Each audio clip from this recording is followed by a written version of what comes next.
Welcome to Living Fuel TV. I'm Casey Krejci with special guest Manny Huerta. Manny, welcome. Thank you.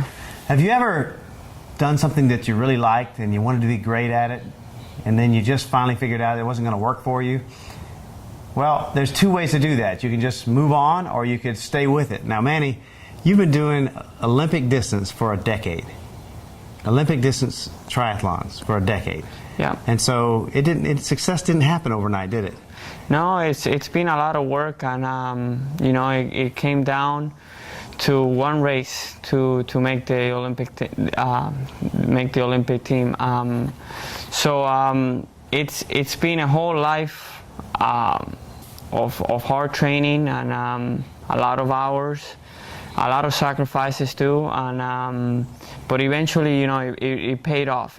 I'm very happy that I was able to finish within that top 9 at Olympic trials, which was our criteria to make the Olympic team, and here I am. I'm going to the Olympics now. So staying with it for 10 years. I mean, what kept you going here for 10 years? Did you have a dream of the Olympics, or what kept you going? Yeah, ever since I was a little kid, I told myself, I watched my first Olympic Games. I watched it on TV back in Cuba, and it was the 1992 Barcelona Games, and I saw all these great athletes, in one place. How old were you? Oh, I was 8 years old. So I remember watching that, and I told myself, one day I want to be there. I want to be one of those guys. So, and that's just a dream of a little kid. So, but it never changed. It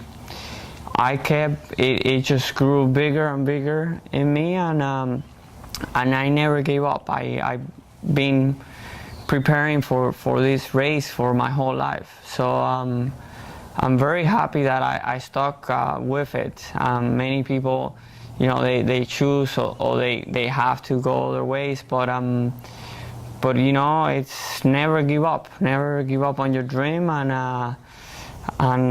good things, when you work hard, good things happen. That's a great story. When you think about, you were 17 when you did your first Olympic distance. This is high school. Yeah. And now here it is a decade later, actually 11 years later, and you qualify for the Olympics.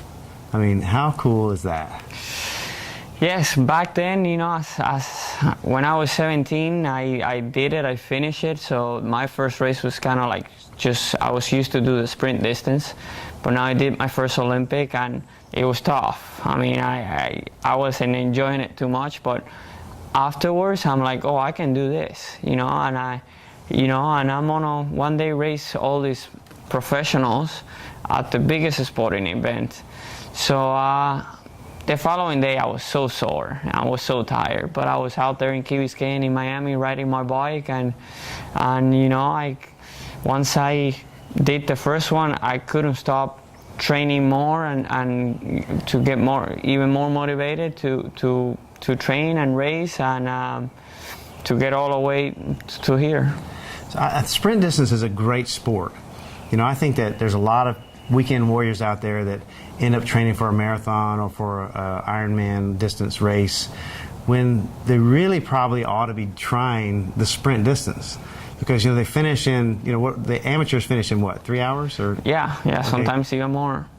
Okay, so that your body can handle, as an amateur, for instance, your body can handle that long of stress. But when you extend it out, and these guys are doing, triathlons, they're doing 14 hours, the human body was not designed for that. Mm-hmm. In fact, when the pros do it in 8 hours, that's really a different race than an amateur doing it in 14 hours. You have to fuel differently, you have to train differently, but everybody reads their books and they try to train the same as the guys doing the long race, and they don't realize that they're doing, the guys doing the long race couldn't run for another 6 hours at that pace.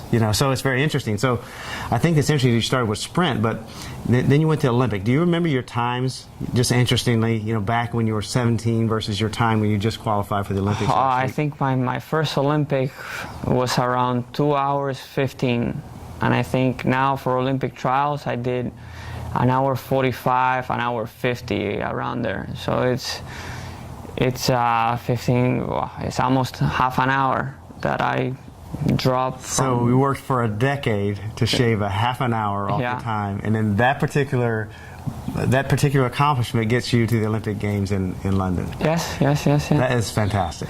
Yeah, I mean, I think, you know, everyone out there, they have different goals and different dreams. So I think that the smartest, the easiest way to do it is as a triathlete, start doing your local sprints and then work your way up, not just jump on an Ironman for your first race. Listen to your body. You know, just because in the book says that, you know, you have to go out and do 3-4 hour bike ride, if your body is very fatigued and you're in the borderline to get hurt, you know, you're okay just riding an hour and a half. So it's very important to listen to your body in this tough sport that you have to train 3 disciplines to be able to even, you know, compete. You have to finish 3 disciplines. Well, in our next segment, we're going to talk about how you fueled yourself. You know, how do you fuel yourself to perfection in these rounds, and how that has evolved,